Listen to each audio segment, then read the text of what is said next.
What are we going to cast Frith about today? Well, I figure the first thing we're going to say is welcome lovely listeners around the virtual campfire.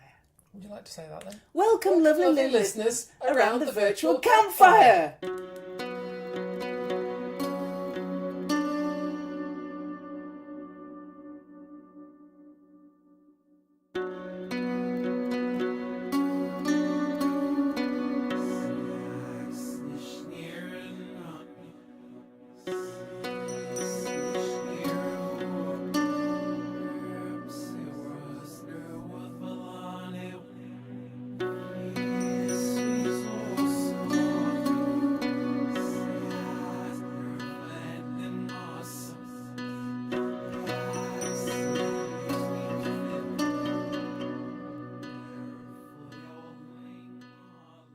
That was good. Shuffle up, there's a few more bods to get in. Hopefully. All in, good. Good.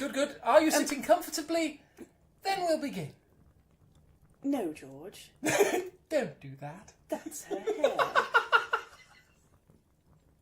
And what do we say to our visitor? We say good morning, visitor. No, George, she hasn't got a funny hat on. That's her hair.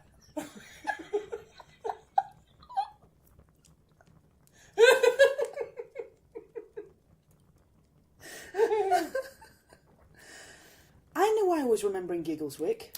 Well, yes, please, speak on. Flailing Chocolates international tour are going through Giggleswick. Of course they are, yes, They're going how could to, we have forgotten? you know, the Herdwick Sheep Arena. AKA a field that's getting loaned for the occasion. There is no parking in the upper field. No, parking is available. Sorry. No, you're not. Okay. Do you mean parking is available in the upper field or no parking is available in the upper field? No, parking is available in the upper field. Lovely listeners, welcome around the virtual campfire to Frithcast number 35. Ta-da! That was pretty good, do it again. Ta-da! Wow. Welcome to Frithcast number 35. 35. I'm Suzanne Martin. I'm a UK ambassador for TAC, which is the Asatru community. And I'm Kate Martin, and I'm a layabout. Okay, moving on. I'm not a layabout. I mean, I work for a living, but, you know, today I'm a layabout. Professional layabout. And I'm not... It's taken years of training. Yeah, and qualifications. I'm not like an Layabout ambassador conferences for anything, and... heathen. Even a heathen. Yeah, well, no. Passing coffee-powered druid. Coffee-powered druid. So we thought we'd have a chat today about the concept of honour. Honour. Now, we're going to attempt to keep this to our usual episode length, but we might get really excited and it might get a little bit longer. So, apologies if you listen to this on a set-length journey and there's a little bit left over that you have to go and listen to on the way back. Sorry. We're going to take you to work and back today. In advance. So, honour is a concept that's in the sagas. Okay. And it's something that modern heathens are very much aware of, that they should have. But what exactly is it? What are the examples in the sagas? And how do those relate to now? Because we've got a completely different society now to the one that was 1,000 years ago. So how does that concept come across to now? Mm. How does it come across to now? Is it the same? Has it changed? Yeah, is our concept of honour the same as their concept of honour? Mm. How does this change and what does that mean for a modern heathen now? Do we try and keep to the old concept of honour as written in the sagas? Do we look at our society now and develop a new concept of honour? Mm. Does it have parallels to the old concept of honour? This discussion could take a while. I'm going to try and keep it short. It easily could. It easily could. And is honour a... Is it something modern heathens should aspire to? Is it a good thing? Yeah. Is it a beneficial thing? Or is it something that actually causes... Damage. Mm. I'd like to start with a quote. Go with the quote. If I may. From an evil person. Oh, good show. And how evil are we talking? Very evil. We're talking universal destruction evil. Whoa. And not even... Can I mention Thanos? Because spoilers. I was going to say, Does Thanos make house calls? Because No. you're going to have to get bigger doors. Eviler than Thanos. Whoa. Because Thanos, evil as he may have been, had a reasoning behind what he was doing. It was a crap reasoning. Huge logical flaws.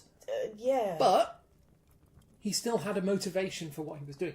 This particular evil person was doing it basically for a laugh. And the person I'm thinking of is Jean-Baptiste Emmanuel Zorg from the movie The Fifth Element. Whoa. Who at one point mentioned the concept of honour and said of it, honour has killed millions of people. It hasn't saved a single one. Yeah. Now, evil as he may have been, you could argue that to be the case. You could. So we need to break it down and work out what honour is today, how it compares to what it was then, Yeah. and is it a good thing? Is it still a relevant thing to a modern heathen? Is it on balance a good thing? Yes. I mean, our standard disclaimer applies. We can't tell you how to heathen. Yeah. We can't. And neither can anybody else. These are decisions and thoughts and wee little thinky patterns that you're going to have to kind of work your way through for yourselves. We're just a couple of plebs. We have got no authority to tell you what you should think or how you should behave, or... And neither does anybody else. Neither does anyone else. Total disclaimer on the disclaimer. If you are part of an online group of any kind, it will have a set of rules and regulations that you should have read and felt that they parallel your own understanding of things before you joined. Rules and regulations, principles and conventions. And those. And all that. All those. Yep. So whilst nobody can tell you how to heathen, keep in mind that if you are part of an online group or if you are part of a physical group, they will have an accepted code of behaviour. Yep. And that's, the thing. Okay, so if we look at the sagas, Icelandic sagas, written after the events that they describe. Okay. They're also written down by people who are predominantly Christian. Right. So you've not only got the time difference, you've also got the faith bias over the top. So they present a view, but a very skewed view. And the trick is learning where that bias is. And sometimes you'll see the bias and sometimes you won't be able to, but it might still be there. Yeah, I mean, it doesn't... to say that something is written after the fact or by somebody of a different philosophical viewpoint doesn't invalidate it, but it does equip you to understand where the biases might be. Yes, you've got to just keep that in mind as you're reading them, Yeah. who wrote it and when they wrote it. Those two things are fairly important to try and understand what they are and where they come from. So Snorri Sturluson, who, I keep trying to imagine his name on a nameplate and the postman trying to pronounce it. It's not a good image. He says, valiant men who exert a good influence are called drenga. And that encompasses not Drauga. Not Drauga, I was just That's about a to say. whole different kind of person. Or Drauma. No, not that either. So this is an individual who encompasses things like bravery, nobility, a sense of fair play, respect for others, also important, a strength, not necessarily brute strength, but a strength to do what is right, that sense of honour, and also self-control. Okay. There are some lovely examples in the sagas of that self-control of a gentleman who is fighting and somebody comments that he can see kind of pus leaking out of the first guy's foot and blood and squishy bits and injury kind of goo. Yeah. Ew. And he says, but yeah, dude, you are kind of doing the whole sort of leaking thing. Are you all right? You're in a bad way. You're in kind of, you need to just go get that seen to because that just looks nasty. Yeah. And the first guy says, I've no desire to stop fighting while both my legs are the same length. Okay. And you're just like, mate, no. Okay. All right, fair enough. So it's kind of, it mixes in with that very dark humour that you see. Yeah. But there's plenty of examples in the saga of what people perceive honour to be. And anybody can be almost hypersensitive to slights on their honour. Yeah. And the opinion of the community that surrounds them, because that's a big part of what the sagas attach honour to, is not only your opinion, it's the opinions of other people about you. Okay. And this is where I think it's fair to say, and I will be up front at the front. Okay. I will be honest and say that I have always had a distrust of people who overtly place honour in a prominent role in their lives, that they are actively seeking after it. Basically saying that they live their lives by these rules of honour. Yes. And that is not to try to offend anyone who does consider it important, but what I'm specifically talking about is people who will use it to justify abuses. Yes. Or they'll focus on that to the extent where they exclude everything else. Yeah. And it's when we get into areas like slights on my honour. Yes. Somebody has said something and therefore they have brought my honour into doubt, and I need to kill them, burn their village, murder their children. All of those things happened in the sagas. And yeah, now, I mean, obviously this is where, again, this is a personal viewpoint. It's a personal issue I have with that interpretation of honour, but I'm hoping as we look into it, we'll find that there's... Yeah, there are certainly examples in the sagas of kill them, maim them, burn the village, deemed as an honourable act or to regain lost honour. If you look at Egil's saga, now Egil, if you haven't come across him before, is a very, very gnarly individual. He's a berserker. Okay. He's exceptionally good at fighting and killing and gaining honour and maintaining honour. He kills his first man when he's under... I think he kills his first opponent at 7 years old. Wow. Okay. Yeah. A mini murderer. Yeah.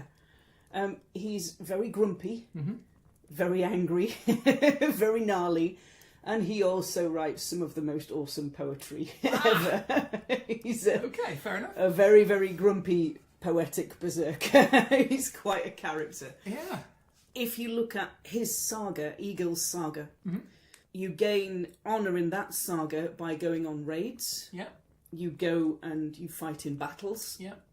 You compose poetry, and that brings you honour. All right. I mean, of those things, bearing in mind the time period that they were in, yes, I would have no problem with any of those things as a way of gaining honour in the eyes of your people, because you're fighting presumably against the enemies and whatever, and I mean, you could break down, well, is that was a battle justified here and all that kind of thing, but remember the period that we're talking about. Yeah. This basically was, having a huge battle and slaughtering thousands of people was basically how you said good morning. It has that parallel, yes, on occasion. There's an example in there about warning about trying not to gain too much honour. Okay. It says, things like it's better not to offer if you're going to offer too much. Yeah. It's that moderation of balance. There's a chap in Egil's saga called Thorolf, and he builds the equivalent of a Porsche Longship. He builds, bling. He has pimped my Longship. He builds the most awesomest, wickedest monster truck Longship you have ever seen. Other status mark Longships are available. Other status mark Longships were not available, that was the point.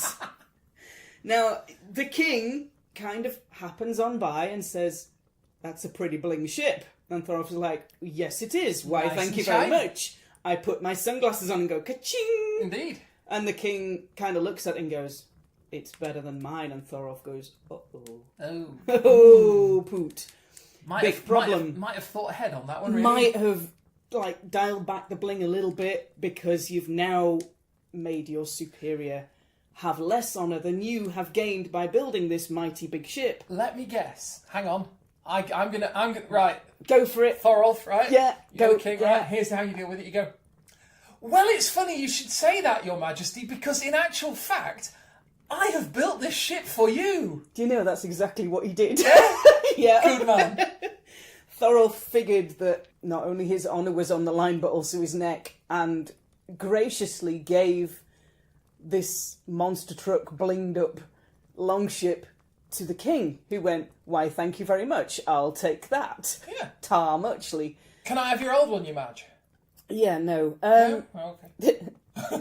He temporarily solves it by gifting it to the king, because the king's still very grumpy about the fact that Thorolf has overstepped his mark. Saw through it, did he? Slightly saw through it, you know. Dear. The keys are in the ignition, why, thank you very much. Yoink! 24 horsepower crew, latest in sail technology, it's all in there. Why have you carved that massive slab with runes saying, "Look at Thorolf's new ship, isn't it awesome?" Yeah. The king has him killed anyway. Oh, shit. I mean, oh no, come on. That's not on. So it's all about keeping it in balance. Yeah. There's another... Well, we did talk about reciprocity and things in terms of giving gifts to and sacrifices to the gods, didn't we? We did. Keep it in balance. Yeah. Keep it within the acceptable limits. If you give a thing, you oblige somebody to return the thing. Or return an equivalent of a thing. So, yeah. So by giving him, the king, that much extra honour, Thorolf put the king in his debt. Yeah. Not where the king wants to be. No. So Bad what do we idea. do with people what do we do with people in whose debt we find ourselves? We go, punt, this is Sparta. We murder them. We do. We do. We don't murder This them. is Sparta. Ladies and gentlemen, and other genders are available, and all the infinite varieties thereof. Yeah. We don't We murder go, them. not having this. Yeah. We're not having this. Glug, glug, Narned. glug, glug, glug, glug. So that's what happened. Or, as Eddie Izzard would put it, Yes. So there's another example in another saga where a character advises two young people as they go on their first Viking raid. And he says, "Beware of going where overwhelming force opposes you. I'm good with this." As in, don't get yourself right in it because you're narned. that sounds like fools rush in where angels fear to tread It does. for the Christians, and know thine enemy, and basically don't go where there's an overwhelming force from Sun Tzu in The Art of War. Yay, Sun Tzu. He knew his stuff. He did. He also says there's more honour in accumulating little by little than by overreaching and falling flat. Yeah, I like that. So don't Take be it steady. building... Take it steady. Don't be building Pimp my Longship and handing it over and thinking that it's a good thing, because it's probably not. If all the king's got is the Mary Rose, don't go building the USS Nimitz and handing it to him. Do not do it. No. No. Harsh things. Dishonour is almost easier to track than honour Okay. in the sagas. The Grakas, which is a medieval law book, says that you are free to kill someone if they speak certain forms of insults. Okay. So if they give you dishonour by saying specific named things, you can kill them for that. So sometimes it's easier to see dishonour and the penalties for causing dishonour, or the ways of reclaiming honour, than it is actually to see honour itself. I'm going to go out on a limb. Okay. And you may feel free to cut all this if you like. Okay. Because it might be a limb that... Too far. A limb too far. Possibly. But, you see, in my modern day way of looking at things, and without wanting to get political, I've been called a liberal snowflake on many occasions. But you see, the perspective that I have from my position now here in the modern day is, surely there is more strength in withstanding the sticks and stones and showing this does not concern me. Your buzzing, your little insignificant little warbling noises that you're making are of no consequence to me. Why should I concern myself with you? I mean, it's like, sit down, pup. The wolves are talking. Exactly. Yes. I don't understand. And this is purely a cultural thing, I'm sure. You know, this is. It might be a cultural thing. It might be an upbringing thing. Some people will see my response to an insult as cowardice because I don't immediately try to wreak vengeance on the person who's called me something. Whereas I would argue that by showing them how deeply they've affected me, how sensitive I was to the words that they used, and this is where a lot of my sort of difficulty, I'm not necessarily say issues with, but my difficulty in understanding this worldview comes from is, you know... Well, you see, that's where you have to kind of translate it through to the modern age. You get examples of young people who have perceived their honour to have been slighted and have exacted a price for that. Absolutely. I mean, you see it in, you know, it's still a very, very current thing in the modern world. So, you know, what does that mean for a modern heathen? How do you behave with honour? How do you face a situation and think, what is the most honourable thing I can do right now? Is it to walk away and think about it? If you're behaving with honour, what does that mean to you? Lovely listeners, we're going all deep and meaningful again. Oh, this was the point. Yeah, this is always where we were going to go. You know, what does it mean to you to behave with honour? And what does it mean for things like Havamal, the verse 127, Declaration 127? If you see something wrong in the world, you speak out against it and you give your enemies no peace. How do you do that honourably? How do you behave in such a way that you are fair, that you are balanced, that you have that sense of fair play, that you have that respect for others? How do you put honour into that mix without focusing exclusively on honour and thinking, well, that person's just personally attacking me and has therefore lost the point of this argument? How do you do that? Behaving honourably might mean behaving with strength and grace at the same time, with a whole big dollop of right action in there. If you help out at a food bank, or I think in America it's called a Goodwill, or here in the UK it's if you do charity work, is that acting honourably? Is helping those that are disadvantaged in your communities acting honourably? If you then come to social media and advertise the fact that you've done 45 minutes of helping work this month and aren't you lovely, is that acting honourably? Or is that then focusing on you and not on them? So how does that wonder work? if part of the disconnect comes from the difference between personal honour and behaving with honour. Yes. There was a quote, and it's one that you've used, and I can't think where it comes from, and I want to say it's from Doctor Who, but I think it might be from somewhere more sensible. Okay, tell me what the quote is, and I'll try and... It's the quote about would you still do the same thing in the dark on your own with nobody? It's Babylon 5. It's Babylon 5. I love me some Babylon 5. Go on, Bits of it, but it's still good. Can you remember exactly what it was? I can't remember the exact wording, but I know the quote that you mean is when one of the characters is being interrogated in the dark on their own, and he said, you behave with honour, but would you make the same choices if nobody was watching? Yeah. And if you can honestly say to yourself, yes, I would make that same choice, if there were no consequence to this and there was nobody watching and there was nobody there to see my right action... Nobody there to congratulate you for doing the right thing. Yeah. Nobody would ever recognise or remember what you'd done. Would you still do that thing? Would you make a sacrifice knowing full well what the cost was going to be? Would you do these things without any expectation of being praised for it? And that, to me, suggests that behaving honourably is something entirely independent of other people. Yes. It's not about having other people's credit, having other people congratulating you and lionising you and saying, oh, how great you are. It's not their focus of worth, it's your own. Yeah. So to me, you see, that would seem to be a very different concept from the idea of saving face. Yes. You know, so if somebody insults you, or if you know, in the case of politicians who've made a decision and subsequently realise it was entirely wrong, but rather than backing down, they keep on going ahead with it, and people say, oh, they're trying to save face, and that to me is a very different thing.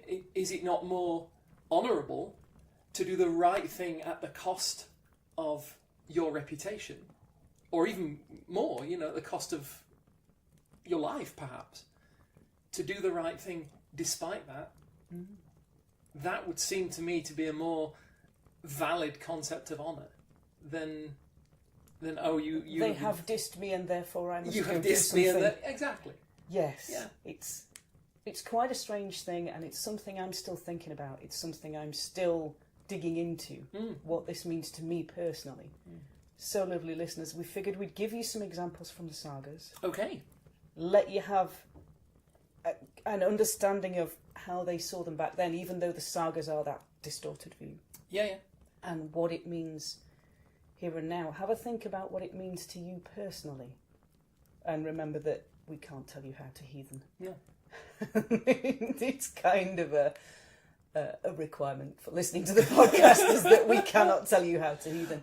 But these are things that you can turn around in your brain. How do I act honourably in this situation? What would be maybe not the best thing for me, but what would be the best thing for my community? Is there something I can do to help the people who are in my community? All of them.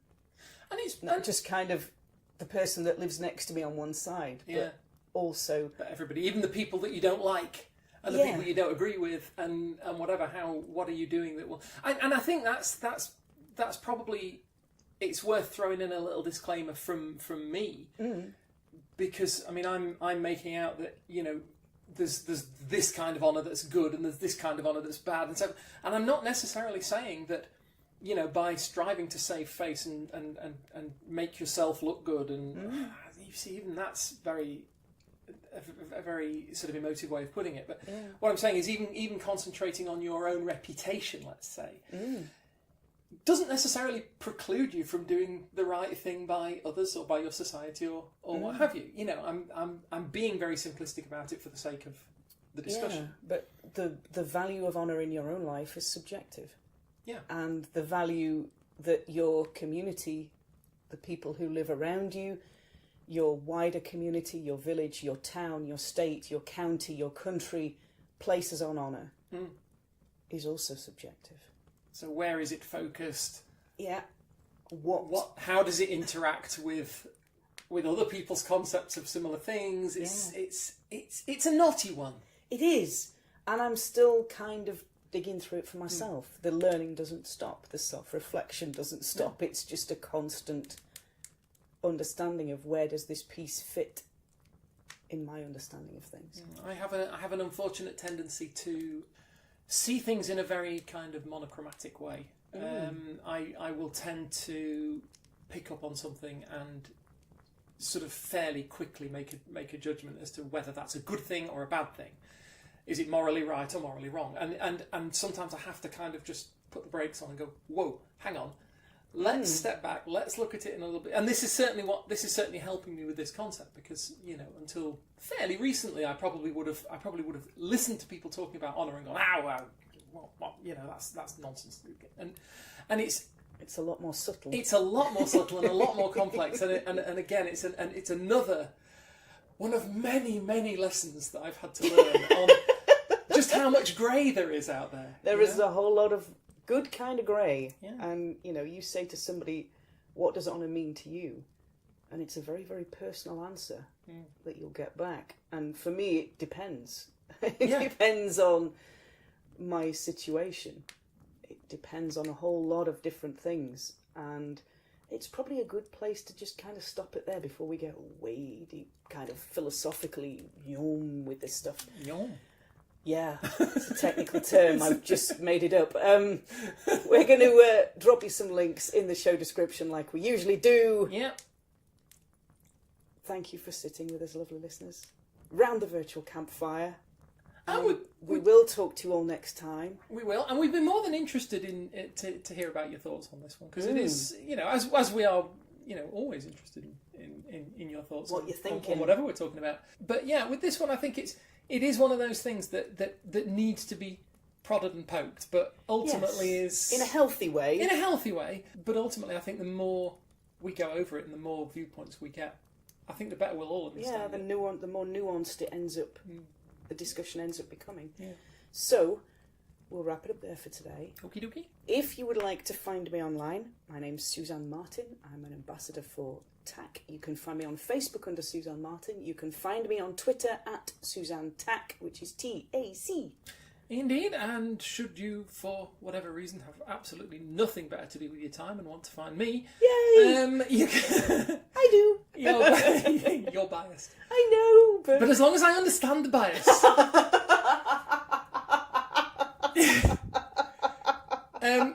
you can probably best find me at my shabby website, glassrain.net, and my social media accounts are linked from there. I'm always happy to hear from you. Drop me a line. It's all good, yeah. Throw us a friend request, throw us comments, throw us queries, throw us all the things. Just don't throw us bricks and things. No, please. not good. Unless they're sponge ones. And then that's okay. Sponge bricks. Lego! Lego! Other building don't. materials are building toys are available. I used to love all that. I used to play with that. Yes, I have drawers full. Lovely listeners, Little we're drawers. going to go talk about Kate's little drawers full of Lego. And we'll talk to you all next time. Yep. Bye! Alright, bye-bye.